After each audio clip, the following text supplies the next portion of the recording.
আল্লাহ সুবহানাহু ওয়া তাআলা বলছেন আইন রচনা করার একমাত্র কেবলমাত্র অধিকার আছে কার? আরো জোরে বলেন তো কার? দুনিয়ার কারো আইন রচনা করার অধিকার নাই।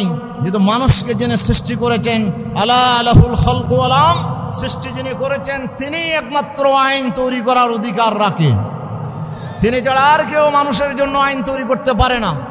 সেজন্য আল্লাহ তাআলা বলছেন শারা'a লাকুম, তিনি তোমাদের জন্য আইন প্রণয়ন করেছেন মিনাদ্দীনে, এমন একটি শরীয়ত তোমাদেরকে দিয়েছেন যে শরীয়ত শুধু নসিহতের পর্যায়ে নয়, যেটি শুধু উপদেশের পর্যায়ে নয়। তোমরা নামাজ পড়ো, রোজা রাখো, হজ করো, যাকাত দাও, শুধু আমরা নসিহত করলাম। আল্লাহ বলছেন সেই নসিহতের মর্যাদায় নয়, শারা'a লাকুম মিনাদ্দীন। হযরত শাহ ওলিউল্লাহ মুহাদ্দিস দেহলভী রাহমাতুল্লাহ আলাইহি তিনি বলছেন যে দিন মানে হচ্ছে আইন। শারা'a লাকুম মিনাদ্দীন, আল্লাহ তাআলা যে শরীয়ত তোমাদের জন্য নির্ধারণ করেছেন সেটি আইনের মর্যাদা রাখে, সেটি তোমাদের জন্য আল্লাহর পক্ষ থেকে নির্ধারিত আইন। আল্লাহ তাআলা বলছেন সেই আইন আল্লাহ তাআলা যুগে যুগে সব পয়গম্বরদের কাছে আল্লাহ তাআলা প্রেরণ করেছেন, এবং সাথে আল্লাহ সুবহানাহু ওয়া তাআলা জোর তাকিদ দিয়েছেন আল্লাহর এই বিধানকে মেনে চলার জন্য। এবং সর্বশেষ আল্লাহ তাআলা বলছেন আন্নাকিমুদ্দিন ওয়ালা তাতাফাররাকু ফিহি।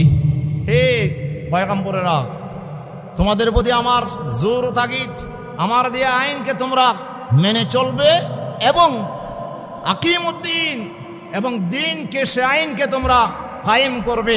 হযরত শাহ ওলিউল্লাহ মুহাদ্দিস দেহলভী রাহমাতুল্লাহ আলাইহি এটা তাফসীর করতেছেন যে তোমরা দিনকে কায়েম করো। আর শাহ রফিউদ্দিন উসমানী, শাহ আব্দুল কাদের রহমতুল্লাহ আলাইহি ওনারা তাফসীর করেছেন দিনকে কায়েম রাখো। যেখানে দিন কায়েম নেই সেখানে দিন কায়েম করতে হবে, আর যেখানে দিন কায়েম আছে সেখানে দিনকে কায়েম রাখতে হবে। ঠিক কিনা? এই আদেশ কে দিয়েছেন? বলেন না, এই আদেশ কে দিয়েছেন? যত পয়গম্বর পৃথিবীতে এসেছেন সব পয়গম্বরকে আল্লাহ তাআলা এই আদেশ দিয়ে তাদেরকে আল্লাহ তাআলা এই পৃথিবীতে তাদেরকে আদেশ দিয়েছেন, তোমাদের জন্য আমি শরীয়ত নির্ধারণ করে দিয়েছি যেটি আইনের মর্যাদা রাখে, যেটি শুধু নসিহতের মর্যাদা নয়। আমি যে আইন তৈরি করছি এটি তোমাদের জন্য নির্ধারিত আইন, এই আইনের বাইরে যাওয়ার কোনো সুযোগ তোমাদের নাই। সেই দিনকে আল্লাহ তাআলা কায়েম করার জন্য আল্লাহ আদেশ করলেন, এবং সে আইনকে কায়েম রাখার জন্য আল্লাহ তাআলা আদেশ করলেন। দুটো তাফসীর এখানে আমরা পাই, অনেক লম্বা কথা, সেদিকে যাওয়ার সুযোগ নাই। হযরত শাহ ওলিউল্লাহ মুহাদ্দিস দেহলভী রাহমাতুল্লাহ আলাইহি বলছেন এখানে দিনকে আল্লাহ তাআলা কায়েম করার যে আদেশ করেছেন সেই আদেশ থেকে দুনিয়ার কোনো পয়গম্বরকে আল্লাহ বাদ দেন নাই। এমনকি আখিরে পয়গম্বর জনাবে নবী মুহাম্মদ রাসূলুল্লাহ সাল্লাল্লাহু আলাইহি ওয়াসাল্লামকে আল্লাহ সুবহানাহু ওয়া তাআলা আইন কায়েম করার জন্য আল্লাহ তাআলা আদেশ করেছেন। দিনকে কায়েম করতে হবে। এখন দিন মানে হচ্ছে জীবন ব্যবস্থা, দিন মানে হচ্ছে আইন ও কানুন। আল্লাহ তাআলা বলছেন সে আইন ও কানুনকে আমি আল্লাহ তাআলা তোমাদের জন্য নবীদের মাধ্যমে পাঠিয়েছি, আর সে আইনকে তোমাদেরকে কায়েম করতে হবে। কায়েম শব্দটা বস্তুগত শব্দের জন্য যদি ব্যবহার হয় তাহলে এটা দাঁড় করানো বোঝায়, আর অবস্তুগত অশরীরী বস্তু যদি হয় তাহলে সেটা চালু করা। যেমন আদালত কায়েম আছে, আপনার আইন, ফৌজদারি আইন কায়েম আছে, এটার অর্থ হচ্ছে আদালত চালু আছে, আদালতে বিচারক আছে এবং আদালতে বিচারপ্রার্থী আছে।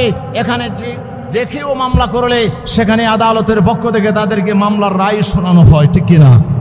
এটাই হচ্ছে আল্লাহ তাআলার পক্ষ থেকে দিন কায়েম করার আল্লাহ তাআলা এখানে আদেশ করেছেন। সেই আদেশকে আল্লাহ সুবহানাহু ওয়া তাআলা ইকামত বলেছেন। আল্লাহর দিনকে কায়েম করতে হবে, অর্থাৎ দিনকে চালু করতে হবে। এমন কোনো জায়গা বাদ থাকবে না যেখানে আল্লাহর দেয়া দিন চালু হবে না। আমাদের দেশে কাপড় পরা চালু আছে না নাই? আপনারা কি কাপড় পরেন? লুঙ্গি পরেন? আমরা কাপড় পরি। কাপড় পরাটা আমাদের দেশে এমন চালু আছে, কেউ যদি ল্যাংটা হয়, উলঙ্গ হয়, তাকে কি আমরা ভোট দেব? বলেন না, তাকে কি আমরা নির্বাচনে আমরা তাদেরকে প্রার্থী করব? না। যারা আমাদের দেশে কাপড় পরা, লুঙ্গি পরা, পোশাক পরা আমাদের দেশে চালু আছে, এই জন্য কেউ না পড়লে এটাকে খারাপ মনে করা হয়, এটাকে সবচেয়ে অসৌজন্য মনে করা হয়, এটাকে গর্হিত কাজ মনে করা হয়। তাহলে চালু করার অর্থ হচ্ছে আল্লাহর দিনকে চালু করার অর্থ হচ্ছে আল্লাহর দিন জীবনের সকল ক্ষেত্রে এটা চালু হবে, এটা সেই দিন মেনে চলতে হবে, সেই দিনের বাইরে যাওয়ার কোনো সুযোগ নাই। এবার আসুন আমরা দিন কায়েম বলতে আসলে কি বুঝি। কোন আলেম বলতেছেন দিন কায়েম মানে হচ্ছে তাওহীদ প্রতিষ্ঠা করা বা তাওহীদের প্রতি দাওয়াত দেয়া, শুধু দাওয়াতি কাজ করা, এটাই হচ্ছে দিন কায়েমের অংশ।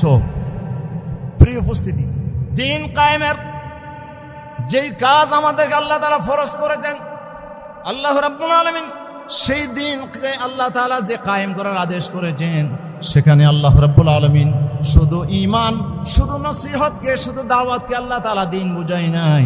আল্লাহ রাব্বুল আলামিন কোরআনে কারীমের ভিতরে অসংখ্য আয়াতের মধ্যে আল্লাহ তাআলা রাব্বুল আলামিন দ্বীনের অন্তর্ভুক্ত করেছেন নামাজ রোজা। নামাজ রোজা কি বলেন? নামাজ রোজা দ্বীন।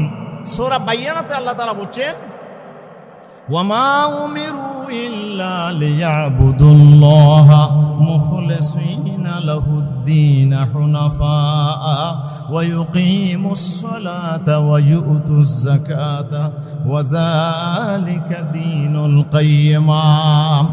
আল্লাহ তাআলা বলছেন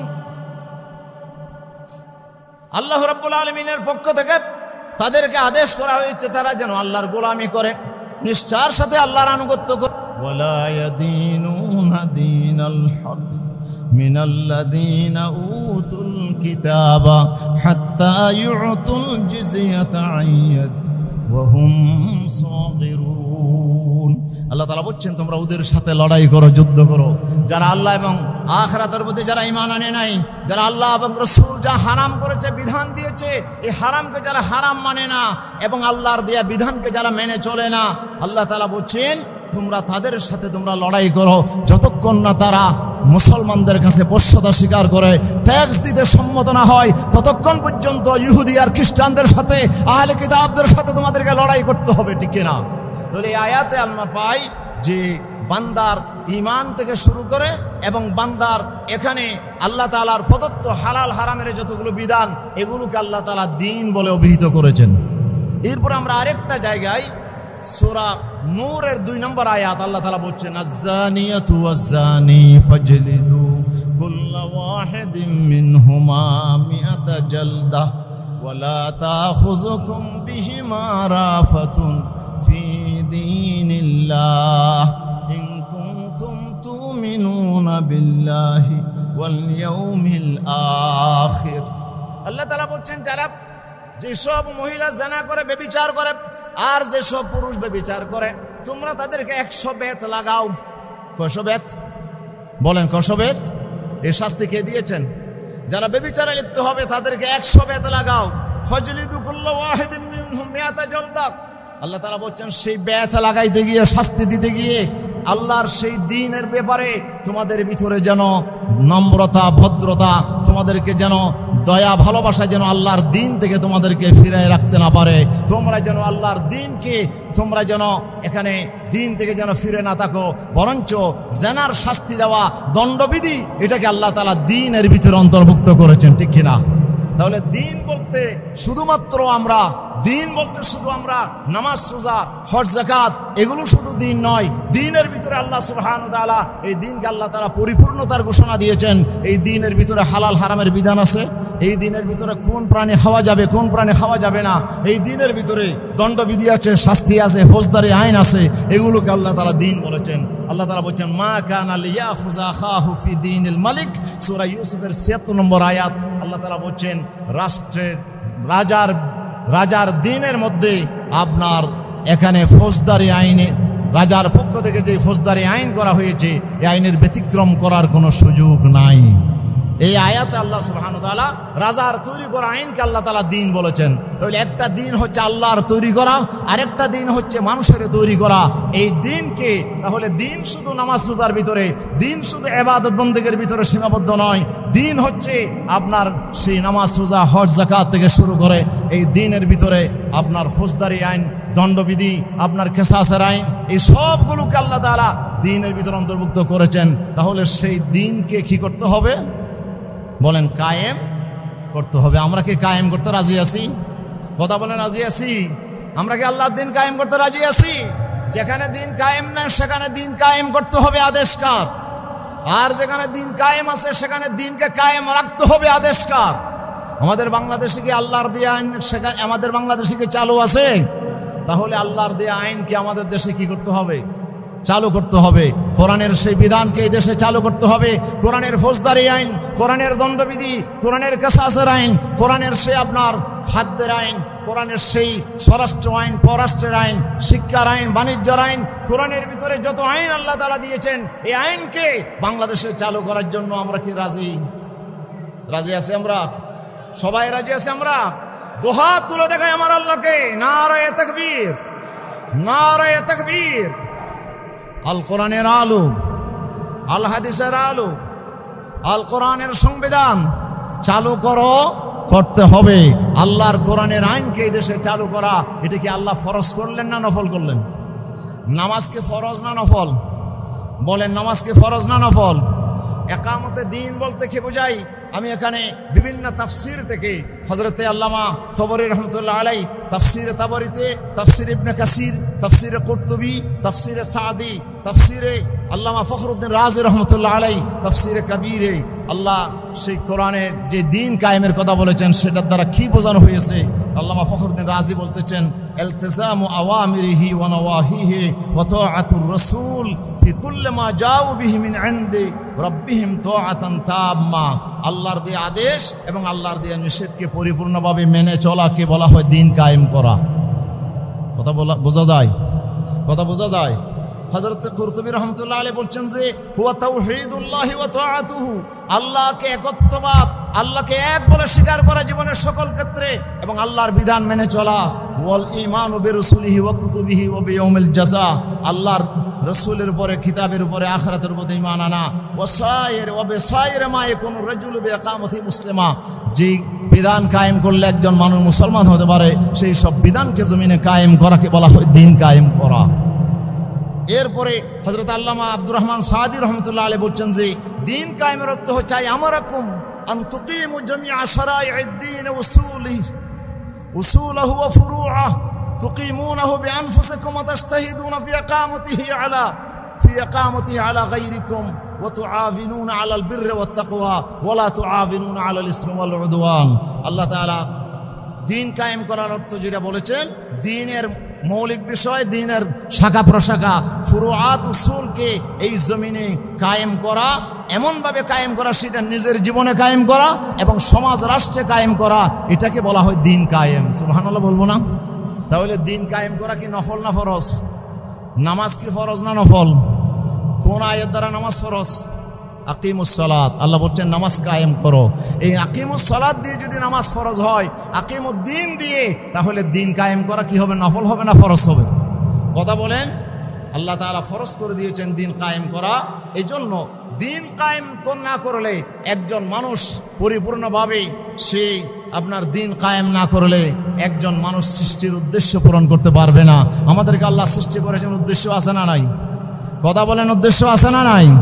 আল্লাহ তাআলা বলছেন ওয়ামা খালাকাতুল জিন্না ওয়াল ইনসা ইল্লা লিয়াবুদুন, তোমরা এই মানুষ আর জিন আমি তোমাদেরকে সৃষ্টি করেছি আমার ইবাদত করার জন্য, গোলামি করার জন্য। আমাদের সৃষ্টির উদ্দেশ্য কি? গোলামি। গোলামি কি শুধু এক জায়গায় মসজিদের ভিতরে না, মসজিদের বাইরেও? জীবনের সকল ক্ষেত্রে আমাদেরকে আল্লাহর গোলামি করতে হবে, আদেশকার। এরপর আল্লাহ তাআলা বলছেন হুয়াল্লাযী জাআলাকুম খলাইফা ফিল আরদ, তিনি তোমাদেরকে এই জমিনের খলিফা হিসেবে আল্লাহ তাআলা তোমাদেরকে বাছাই করেছেন। তোমাদেরকে আল্লাহ খেলাফতের মর্যাদা দিয়েছেন।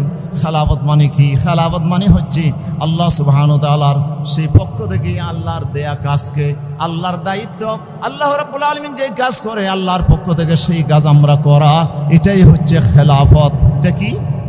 আল্লাহর কাজকে বান্দা আদায় করা, এটার নাম খেলাফত। আচ্ছা এবার বলেন, বান্দা আমরা যা কিছু কাজ করি, আমরা ঘুমাই, এটা কি আল্লাহর কাজ? বলেন। আমরা খানা খাই, এটা কি আল্লাহর কাজ? আমরা বিয়ে শাদী করি, এটা কি আল্লাহর কাজ? আমরা যা কিছু করি এটা তো আল্লাহর কাজ নয়। আল্লাহ তো ঘুমায় না, আল্লাহ তো বিয়ে শাদী করে না, আল্লাহ খাওয়া দাওয়া করে না। আল্লাহ তাআলা সব কাজ থেকে তিনি মুক্ত। আল্লাহ রাব্বুল আলামিন কি নামাজ পড়েন? কথা বলেন। আল্লাহ কি নামাজ পড়েন? তাহলে আল্লাহ বেনামাজি? এখন তো আমরা দলিল পেয়ে গেলাম, তাহলে বেনামাজির দলে কে আছেন? ভাই রে বুঝেন না, আল্লাহ নামাজ পড়েন, আল্লাহ কাকে সেজদা দেবেন? আল্লাহ কার জন্য নামাজ পড়বেন? আল্লাহকে নামাজ পড়ার দরকার আছে? আল্লাহকে আমাদের মতো রোজা রাখেন সেহরি আর ইফতার করে? আমাদের মতো আল্লাহ তাআলা সেহরি ইফতার করে রোজা রাখেন না। আমাদের মতো আল্লাহ তাআলা হজ আদায় করেন না। তিনি কি আমাদের মতো হেরাম বেঁধে হজ আদায় করেন? তাহলে আমরা যে হজ করি, আমরা যে নামাজ পড়ি, আমরা যে রোজা রাখি, এগুলো কি আল্লাহর কাজ না বন্দার কাজ? এগুলো গোলাম হিসেবে আমাদের কাজ। তাহলে আমরা ঘুমাইলাম, বিয়ে শাদী করলাম, বাজার করলাম, আমরা যা কিছু করলাম সব তো আমাদের কাজ, একটাও তো আল্লাহর কাজ নয়। তো আমরা আল্লাহর খলিফা, আল্লাহর দায়িত্ব আমাদেরকে পালন করতে হবে। তো আল্লাহ কি কাজ করেন? আল্লাহ কি কোনো কাজ করেন না? কথা বলেন, আল্লাহ কি কোনো কাজ করেন না? আল্লাহ কি বেকার? না, আল্লাহ তাআলা প্রতি মুহূর্তে কাজে ব্যস্ত। আল্লাহ তাআলা বলছেন ইয়াসআলুহু মান ফিস সামাওয়াতি ওয়াল আরদ কুল্লা ইয়াউমিন হুয়া ফি শান। আল্লাহ রাব্বুল আলামিন বলেন, আসমান আর জমিনে যত সৃষ্টি আছে সব সৃষ্টিগুলো আল্লাহর কাছে প্রার্থনা করে, আর আল্লাহ তাআলা তাদের প্রার্থনা পূরণের কাজে আল্লাহ তাআলা সদা সর্বদা তিনি নিয়োজিত আছেন। সুবহানাল্লাহ। আল্লাহ তাআলা কয়টা কাজ করেন? আল্লাহ তাআলা 5টা কাজ করেন। 1 নম্বর কাজ হলো আল্লাহ সৃষ্টি করেন। আল্লাহ কি করেন? বিশাল জগৎ এগুলো সৃষ্টি করেছেন কে? আল্লাহ তাআলা সৃষ্টি করেছেন। আল্লাহ বলেন হাল মিন খালিকিন গায়রুল্লাহ, আমি আল্লাহ ছাড়া কি কোনো স্রষ্টা আছে? না, আল্লাহ তাআলা সৃষ্টি করেছেন। এরপরে ইউহয়ি ওয়া ইউমীত, তিনি মানুষকে, তিনি প্রাণীদেরকে হায়াত দেন আর মৃত্যু দেন। এটা কার কাজ? জীবন দেওয়া, মৃত্যু দেওয়া কার কাজ? 3 নম্বর আল্লাহ তাআলা রিজিক দান করেন। ওয়া মা মিন দাব্বাতিন ফিল আরদি ইল্লা আলাল্লাহি রিজকুহা, আল্লাহ রাব্বুল আলামিন সমস্ত সৃষ্টি জগতের রিজিকের দায়িত্ব আল্লাহ তাআলা পালন করেন, ঠিক কি না? 4 নম্বর আল্লাহ সুবহানাহু ওয়া তাআলা তিনি আইন তৈরি করেন। আল্লাহ রাব্বুল আলামিন বলছেন, আমি আল্লাহ তাআলা আলা লাহুল খালকু ওয়াল আমর, আমি আল্লাহ তাআলা তোমাদের জন্য স্রষ্টা হিসাবে আমার দায়িত্ব হচ্ছে তোমাদের জন্য আইন তৈরি করা। প্রত্যেকটা সৃষ্টির জন্য আইন তৈরি করেন কে? 5 নম্বরে সে আইনটা আল্লাহ তাআলা চালু করেন। সূর্যের জন্য আইন, চাঁদের জন্য আইন, আপনার বাতাসের জন্য আইন, সাগরের জন্য আইন। এগুলো কে কায়েম করেছেন? কে চালু করেছেন? বাতাস কার কথা মানে? সূর্য কার কথা মানে? চন্দ্র কার কথা মানে? প্রত্যেকটা সৃষ্টি আল্লাহ তাআলার কথা মানে। আল্লাহ তাআলা সে আইনকে এক্সিকিউট করেছেন, কায়েম করেছেন, চালু করেছেন, আল্লাহ তাআলা প্রতিষ্ঠা করেছেন। তাহলে আল্লাহ রাব্বুল আলামিনের কাজ কয়টা? বলেন কয়টা? সৃষ্টি করা কার কাজ? হায়াত দেওয়া, মৃত্যু দেওয়া কার কাজ? রিজিক দেওয়া কার কাজ? আইন তৈরি করা কার কাজ? এরপরে সে আইনকে প্রতিষ্ঠা করা কার কাজ? সূর্যের আইন প্রতিষ্ঠার দায়িত্ব কি আমাদেরকে দিয়েছেন? সাগরের আইন প্রতিষ্ঠার দায়িত্ব কি আল্লাহ আমাকে দিয়েছেন? না, আল্লাহ তাআলা সে আইন নিজেই কায়েম করেছেন। আল্লাহ তাআলা কয়টা দায়িত্ব পালন করেন? 5টা। তো এখন সৃষ্টির দায়িত্ব কি আমাদেরকে দিয়েছেন আল্লাহ? হায়াত মৃত্যুর দায়িত্ব কি আমাদেরকে দিয়েছেন? রিজিক দেওয়ার দায়িত্ব কি আমাদেরকে দিয়েছেন? আইন তৈরি করার দায়িত্ব কি আল্লাহ আমাদেরকে দিয়েছেন? না, 4টা কাজ আল্লাহ নিজেই করেন। একটা কাজের দায়িত্ব আল্লাহ তাআলা আমাদেরকে দিয়েছেন, সেটি হচ্ছে আল্লাহর তৈরি করা সে আইনকে জমিনে চালু করা, কায়েম করা। এটি আল্লাহর কাজ ছিল। এই কাজটা আল্লাহ তাআলা আমাদের উপর অর্পণ করেছেন। এটাই হচ্ছে খেলাফতের দায়িত্ব। কথা কি বুঝাইতে পারছি? তাহলে আল্লাহর দেয়া খেলাফতের সে দায়িত্ব যদি আমরা পালন করতে চাই, তাহলে এই জমিনে আল্লাহর দেয়া সে আইনকে জমিনে চালু করার জন্য আমাদেরকে দায়িত্ব নিতে হবে, ঠিক কিনা? আমরা যদি সেই দায়িত্ব পালন করতে না পারি, তাহলে আমরা খেলাফতের জিম্মাদারি আমরা পালন করতে ব্যর্থ হব। আমরা আল্লাহর খলিফার মর্যাদা আমরা পেতে পারি না। আমরা আল্লাহ তাআলার সেই গোলামের মর্যাদা আমরা পেতে পারি না। এই জন্য আল্লাহ রাব্বুল আলামিন আমাদেরকে সৃষ্টি করার যে উদ্দেশ্য বর্ণনা করেছেন, আল্লাহর দিন জমিনে কায়েম করা ছাড়া সৃষ্টির উদ্দেশ্য কি পূরণ হবে? কথা বলেন, হবে? এসব আমি খুবই ক্লান্ত হয়ে গেছি অসুস্থ হওয়ার কারণে, সকাল থেকে ডায়রিয়া, তারপরও শুধু ওয়াদা পালনের জন্যই আসছি। এরপরও এখানে এসে আবারও সুস্থ হলাম। তো আপনাদের দোয়ার বরকতে আল্লাহ তাআলা কিছু কথা তার গোলাম হিসেবে আল্লাহ তাআলা বলার তৌফিক দিয়েছেন। আমি সেই কথাগুলো বলছি। আল্লাহ রাব্বুল আলামিন আমাদেরকে দিন কায়েম করার যে দায়িত্ব দিয়েছেন, এটাই হচ্ছে খেলাফতের দায়িত্ব, এটাই হচ্ছে ইবাদতের দায়িত্ব। আমরা যদি আল্লাহর গোলামি করতে চাই, আমরা যদি আল্লাহ তাআলার খেলাফতের জিম্মাদারি পালন করতে চাই, তাহলে দিনকে কায়েম করা ছাড়া, আল্লাহর দেয়া আইনকে জমিনে প্রতিষ্ঠা করা ছাড়া বিকল্প আর কোনো রাস্তা নাই, ঠিক কিনা? এরপরে 2 নম্বর, রসুল প্রেরণের উদ্দেশ্য কি? রসুল আল্লাহ কেন পাঠালেন? লিইয়ুযহিরাহু আলাদ-দীন কুল্লিহি। আল্লাহ তাআলা সূরা তাওবার 33 নম্বর আয়াত, সূরা সফের 9 নম্বর আয়াত, সূরা ফাতর 28 নম্বর আয়াতে আল্লাহ তাআলা বলছেন, আমি আমার রাসূলকে পাঠিয়েছি, পাঠানোর একমাত্র উদ্দেশ্য হচ্ছে আমার দেয়া দ্বীনকে জমিনে বিজয়ী করা, আন্দোলন সংগ্রামের মাধ্যমে আমার দেয়া আইনকে জমিনে কায়েম করার জন্য আমি আল্লাহ তাআলা রাসূল প্রেরণ করেছি। জোরে বলি আলহামদুলিল্লাহ। তাহলে দ্বীন কায়েম করার জন্যই কে আসছে? রাসূল আসছে। 3 নম্বর, শুধু রাসূল একজন আসছেন না, সব পয়গম্বরদের দায়িত্ব। আকিমুদ্দিন ওয়া লা তাতাফাররাকু ফীহি আয়াতের মাধ্যমে আল্লাহ তাআলা শুধু আমার আখির রাসূলের উপর দায়িত্ব দেই নাই, সমস্ত পয়গম্বরদের উপরে আল্লাহ তাআলা দ্বীন কায়েমের দায়িত্ব আল্লাহ তাআলা অর্পণ করেছেন, ঠিক কিনা? এরপরে 4 নম্বর, নামাজ যেমন কায়েম করতে হবে, নামাজ কায়েম করা যেমন ফরজ, দ্বীন কায়েম করাও কি ফরজ। 5 নম্বর, আমরা যদি বলি কোরআন নাজিলের উদ্দেশ্য কি? সূরা নিসার 105 নম্বর আয়াত আমার আল্লাহ বলেন, ইন্না আনজালনা ইলাইকাল কিতাবা বিল হক লিতাহকুমা বাইনান নাস বিমা আরাকাল্লাহ। আল্লাহ তাআলা বলছেন, হে রাসূল, আমি আপনার উপরে কোরআন নাজিল করেছি। এই কোরআন নাজিল করার উদ্দেশ্য হচ্ছে যেন আপনি মানুষের মাঝে ফায়সালা করতে পারেন, বিচার করতে পারেন। আল্লাহ তাআলার নির্দেশ মতো আপনি যেন মানুষের সমস্যার সমাধান করতে পারেন, বিচার করার জন্য আমি আল্লাহ তাআলা কোরআন নাজিল করেছি। সুবহানাল্লাহ বলেন। কোরআন দিয়ে কি করতে হবে? বিচার করতে হবে। আমাদের দেশে কি কোরআনের বিচার আছে? কোরআন দিয়ে কি আমাদের আদালত চলে? আমাদের আদালত, আমাদের ফৌজদারি আইন, আমাদের সেই আপনার দেওয়ানি আইন, আমাদের সেই আপনার যতগুলো আইন আমাদের দেশে চালু আছে, এটা কি কোরআনের আইন? তাহলে কোরআনের আইন চালু করার জন্য আল্লাহ তাআলা নবীর উপরে কোরআন নাজিল করেছেন। কোরআন আমাদের কাছে আছে, কিন্তু কোরআনের সে আইন আমাদের সমাজে না কায়েম নাই। সেজন্য আল্লাহ তাআলা দ্বীন কায়েম করাকে আল্লাহ তাআলা ফরজ করেছেন। এবার আসে আমরা নামাজ কায়েম করা, যাকাত আদায় করা, এই আদেশ কার? এই দায়িত্ব পালন করতে হলে, নামাজকে জমিনে ফরজ করতে হলে, নামাজকে প্রতিষ্ঠা করতে হলে, যাকাতকে জমিনে প্রতিষ্ঠা করতে হলে রাষ্ট্রীয় ক্ষমতা ছাড়া কি সম্ভব? আমরা কত ওয়াজ করলাম, কত নসিহত করলাম, বাংলাদেশের সবাইকে নামাজি হয়ে গেছে? কথা বলেন। সবাইকে যাকাত দেয়। যদি আজকে বাংলাদেশে সবাই যাকাত দিত, বাংলাদেশে কোনো অভাবই থাকতো? অভাবই থাকতো না। আজকে বাংলাদেশে যাকাত নাই, আজকে বাংলাদেশে নামাজ নাই, সেজন্যে আজকে বাংলাদেশে চরিত্রহীনতা, আজকে যেখানে যায় সেখানে অশ্লীলতা, বেহায়াপনা দিয়ে আজকে গোটা দেশ মরে গেছে। তাহলে নামাজ, রোজা এটা কায়েম করার জন্য রাষ্ট্রীয় ক্ষমতার দরকার আছে না নাই? কথা বলেন, রাষ্ট্রীয় ক্ষমতার দরকার আছে না নাই? সেজন্য আল্লাহ তাআলা সূরা হজর 41 নম্বর আয়াতে আল্লাহ তাআলা বলছেন, আল্লাযীনা ইম্মাক্কান্নাহুম ফিল আরদি আকামুস সালাহ ওয়া আতাউস যাকাতা ওয়া আমারু বিল মা'রুফ ওয়া নাহাউ আনিল মুনকার ওয়ালিল্লাহি আকিবাতুল উমুর। আল্লাহ রাব্বুল আলামিন বলে, আমি মুমিনদেরকে যদি কোথাও রাষ্ট্র ক্ষমতা যদি আমি তাদেরকে দেই, তাহলে তারা 4টি কাজ করে। 1 নম্বর, তারা নামাজ কায়েম করে। 2 নম্বর, তারা যাকাত ভিত্তিক অর্থ ব্যবস্থা দেশে চালু করে। এবং 3 নম্বর, তারা যত ভালো কাজ আছে এগুলো দেশে চালু করার চেষ্টা করে। এবং খারাপ যত কাজ আছে, অনৈতিক কাজ আছে, এগুলোকে তারা জমিন থেকে আপনার বাধা দেয়, জমিন থেকে নির্মূল করার জন্য তারা চেষ্টা চালায়। তাহলে এই 4টা দায়িত্ব পালন করার জন্য রাষ্ট্রীয় ক্ষমতার দরকার আছে না নাই? আছে না নাই? রাষ্ট্রীয় ক্ষমতা ছাড়া কি নামাজ কায়েম করা যাবে? যাকাত আদায় করা যাবে? এই জন্য আল্লাহ তাআলা রাষ্ট্র ক্ষমতায় যারা যায় তাদেরকে দায়িত্ব দিয়েছেন। যদি আমরা শুধু ওয়াজ নসিহতের মাধ্যমে যদি নামাজ কায়েম হতো, তাহলে রাষ্ট্রীয় ক্ষমতার দরকার ছিল না। নামাজ কায়েম হয়ে যেত, সবাই নামাজি হয়ে যেত।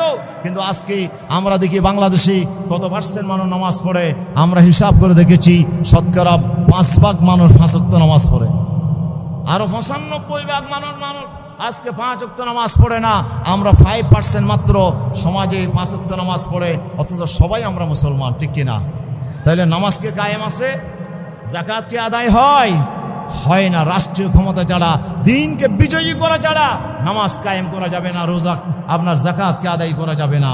সেজন্য নামাজ এবং যাকাতকে প্রতিষ্ঠা করার জন্য আল্লাহ রাব্বুল আলামিন এটাকে রাষ্ট্রকে আল্লাহ তাআলা দায়িত্ব দিয়েছেন। আল্লাহ তাআলা বলছেন, ইন্নামাস সাদাকাতু লিল ফুকারা ওয়াল মাসাকিনা ওয়াল আমিলিনা আলাইহা। যাকাত ফকিরদের জন্য, গরিবের জন্য। আর 3 নম্বর, যারা যাকাত বিভাগের কর্মচারী আছে তাদের বেতনগুলো আল্লাহ তাআলা বলছে এগুলো যাকাত দিয়ে দেওয়া হবে। সুবহানাল্লাহ। রাষ্ট্রের মধ্যে একটা বিভাগ থাকবে যারা যাকাত কালেকশন করবে। আল্লাহ রাসূলকে বলছেন খুয মিন আমওয়ালিহিম সাদাকা, এই নবী আপনার রাষ্ট্রীয় ক্ষমতা দিয়ে আপনি মানুষদের থেকে আপনি যাকাত কালেকশন করেন। তাহলে যাকাত এখন বাংলাদেশে কি আছে? কথা বলেন, আছে? কত পার্সেন্ট মানুষ যাকাত দেয়? রাষ্ট্রীয় ক্ষমতায় যদি আজকে দিন বিজয়ী হতো তাহলে বাংলাদেশে কোনো মানুষ যাকাত না দিয়ে থাকতে পারতো না, ঠিক কিনা? হযরত সিদ্দিক আকবর আমলে একদল বলল যে আমরা নামাজ পড়বো কিন্তু কি দেব না? যাকাত দেব না। হযরত সিদ্দিক আকবর বললেন ওয়াল্লাহি লাউ কাতিলান্না মান ফাররাকা বাইনাস সালাতি ওয়াজ যাকাত, যারা নামাজ এবং যাকাতের ভিতরে যারা পার্থক্য করবে আল্লাহর কসম আমি তাদের বিরুদ্ধে যুদ্ধ ঘোষণা করলাম। আল্লাহু আকবার। লাউ মানাউনি ইকালান মিম্মা আখাযা মিনহুমুন নবী সাল্লাল্লাহু আলাইহি ওয়াসাল্লাম লাকাতালতুহুম আলাইহি, যদি আল্লাহ রসুলের জামানায় যাকাত দেওয়ার সময় একটা ছাগলের যাকাত দিতে গিয়ে যেই ছাগলের যে গলায় যে রশি দিত, এই রশিটাও যদি আমাকে না দেয় আমি তার বিরুদ্ধে যুদ্ধ করব। সুবহানাল্লাহ বলেন। তাহলে যাকাতকে প্রতিষ্ঠা করার জন্য রাষ্ট্রীয় ক্ষমতার দরকার আছে না নাই? রাষ্ট্রীয় ক্ষমতায় যাওয়া ছাড়া যাকাতকে জমিনে প্রতিষ্ঠা করা যাবে না। এরপরে আসেন, আমরা দিন কায়েম ছাড়া সুদ কি বাংলাদেশে আছে? এখন আছে কি? কোন অবস্থায় আছে? বাংলাদেশে যদি কোনো ব্যাংক থেকে আপনি লোন নেন সুদ দিতে হবে কি না? আপনার আসল টাকা মাফ হতে পারে, সুদ মাফ হতে পারে না। আপনি যদি সুদ না দেন তাহলে আপনার মালামাল ক্রুক করা হবে, ঠিক কিনা? তাহলে আমাদের বাংলাদেশে সুদকে আল্লাহ তাআলা যেটা হারাম করেছেন, আল্লাহ তাআলা বলছেন সেই সুদকে আমি আল্লাহ তাআলা হারাম করেছি। ইয়া আইয়ুহাল্লাযীনা আমানুত্তাকুল্লাহ ওয়া যারু মা বাকিয়া মিনার রিবা ইন কুনতুম মুমিনিন, যদি তোমরা ঈমানদার হও সুদ ছেড়ে দাও। আল্লাহ বলছে ফাইল্লাম তাফআলু ফাযুনু বিহারবিন মিনাল্লাহি ওয়া রাসূলি, যদি সুদ থেকে তোমরা বিরত না থাকো তাহলে আল্লাহ এবং রাসূলের বিরুদ্ধে তোমরা যুদ্ধ ঘোষণা করো। নাউযুবিল্লাহ। কি আসতে বলবো না বেশি দূরে বলবো? জোরে বলেন না নাউযুবিল্লাহ। যারা সুদে লেনদেন করে তারা কার বিরুদ্ধে যুদ্ধ করে? আল্লাহ এবং রাসূলের বিরুদ্ধে যুদ্ধ করে। আল্লাহ রাসূল বলেন আর রিবা সাবউনা হুবা আইসারুহা ইয়ানকিহার রাজুলু উম্মা, সুদের 70টির মতো গুনাহ আছে। সবচেয়ে ছোট গুনাহ হচ্ছে মার সাথে বিয়ে করে মায়ের সাথে সংসার করার গুনাহ। মাকে হাজার হাজার বার মায়ের সাথে ব্যভিচারে লিপ্ত হওয়ার গুনাহ হচ্ছে সুদের সবচেয়ে ছোট গুনাহ। নাউযুবিল্লাহকে আসতে বলবো না জোরে বলবো? প্রিয় উপস্থিতি, সেই সুদ কি আমাদের বাংলাদেশে আছে? তাহলে সুদ থেকে আমরা কত ওয়াজ করলাম, এই ওয়াজের কারণে কি সুদ বন্ধ হবে নাকি বাংলাদেশে আইন করা লাগবে? পার্লামেন্টে যদি আইন তৈরি হয় কালকে যে সুদ বাংলাদেশে চলবে না, কোন ব্যাংক সুদে লেনদেন করতে পারবে না, বাংলাদেশে আর কেউ কি সুদে লেনদেন করার কোনো সাহস পাবে? তাহলে সুদ যে বাংলাদেশে আছে এটার মূল কারণ হচ্ছে আমাদের দেশে দিন বিজয়ী হয় নাই। যদি দিন বিজয়ী হতো তাহলে সুদ বাংলাদেশে নিষিদ্ধ হয়ে যেত, ঠিক কিনা? প্রিয় উপস্থিতি, আমাদের বাংলাদেশে কি কেসাস আছে? বাংলাদেশে কি আল্লাহর কোরআনের দেয়া সেই জানা করলে ব্যভিচার করলে পাথর মেরে হত্যা করার সেই বিধান, আপনার 100 বেত লাগানোর সেই বিধান কি বাংলাদেশে আছে? নাই। তাহলে আমাদের বাংলাদেশে কোরআনের সেই আইনকে আমরা এখনো চালু করতে পারি নাই। আল্লাহ বলেন কুতিবা আলাইকুমুল কিসাস, এই মুসলমানেরা কুতিবা আলাইকুমুস সিয়াম, আল্লাহ যেই শব্দ দিয়ে রোজা ফরজ করলেন একই শব্দ দিয়ে আল্লাহ বলছে কুতিবা আলাইকুমুল কিসাস। এই মুমিনেরা, তোমরা যদি কেউ যদি হত্যা করে তাহলে তার বদলায় তোমাদেরকে সেই হত্যাকারীকে কিসাসের মধ্যে হত্যা করা হবে। হত্যার বদলে হত্যা, এই আইন কি আমাদের বাংলাদেশে আছে নাকি? কথা বলেন আছে? বাংলাদেশে কত মানুষকে খুন করলো, সেই 28 অক্টোবরে দিন দুপুরে মানুষকে হত্যা করা হলো, সেই বাংলাদেশে গিয়ে সেই হত্যার বিচার কি বাংলাদেশে হয়েছে? পিলখানার হত্যাকাণ্ডের বিচার কি বাংলাদেশে হয়েছে? সাগরুনি হত্যাকাণ্ডের বিচার কি বাংলাদেশে হয়েছে? হয় নাই। এতগুলো আপনার শাপলা চত্বরে এত মানুষকে খুন করা হলো, এটার বিচার কি বাংলাদেশে হয়েছে? তাহলে সেই কিসাসের আইন যদি বাংলাদেশে থাকতো, এই দণ্ডবিধি যদি বাংলাদেশে চালু থাকতো, দিন যদি বিজয়ী থাকতো, একজন মানুষের জীবনকে এইভাবে আপনার নির্বিচারে হত্যা করার এই অধিকার, এই সাহস দুনিয়ার কোনো মানুষের হতো না, ঠিক কিনা? আজকে যত মানুষকে গুম করা হয়েছে এটার মূল কারণ হচ্ছে বাংলাদেশে দিন প্রতিষ্ঠিত নাই। এই জন্য আমাদেরকে দিন কি করতে হবে বলেন? কোরআনের আইন কি করতে হবে?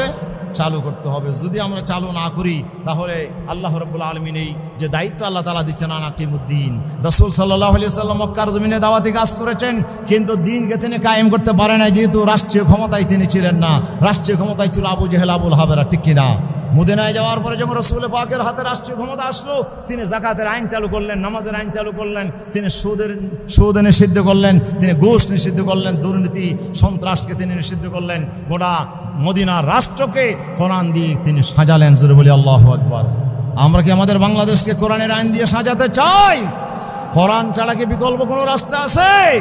প্রিয় উপস্থিতি, রাসূল সাল্লাল্লাহু আলাইহি ওয়াসাল্লাম কি ওনার দায়িত্বের বাইরে কোনো কাজ করেছেন? আল্লাহ রাসূল যে রাষ্ট্র পরিচালনা করেছেন, এটা যদি ওনার দায়িত্ব না হতো তাহলে তিনি দায়িত্বের অতিরিক্ত কাজ করেছেন, এটা বোঝা যাবে। অথবা আল্লাহ তাআলা ওনাকে দায়িত্বের অতিরিক্ত কাজ চাপাইয়ে দিয়েছেন, তাহলে এটা কি কখনো সম্ভব? তাহলে রাসূল সাল্লাল্লাহু আলাইহি ওয়াসাল্লাম যে দিন প্রতিষ্ঠা করেছেন, আল্লাহ রাসূল যে দিনকে বিজয়ী করেছেন, এটাও একামতে দিনের অন্তর্ভুক্ত, ঠিক কিনা? সেজন্য আল্লাহ সুবহানাহু ওয়া তাআলা 9 নম্বরে আমি যদি বলি, এখানে দিন কায়েম ব্যতীত আহলে কিতাবদের থেকে আল্লাহ তাআলা ট্যাক্স নিতে বলেছেন। এখন কি আমরা আহলে কিতাবদের থেকে ট্যাক্স নিতে পারি? পারি না। কেন পারি না? কেন পারি না?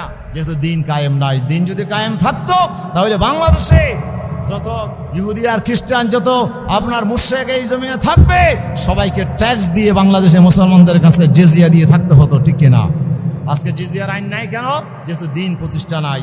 আসুন আমরা দিন কায়েম ব্যতীত বাংলাদেশে জুলুম শোষণকে বন্ধ করা যাবে না। আল্লাহ তাআলা বলছেন, ওয়া মা লাকুম লা তুকাতিলুনা ফি সাবিলিল্লাহি ওয়াল মুস্তাদআফিনা মিনার রিজাল ওয়ান নিসাই ওয়াল বিলদান।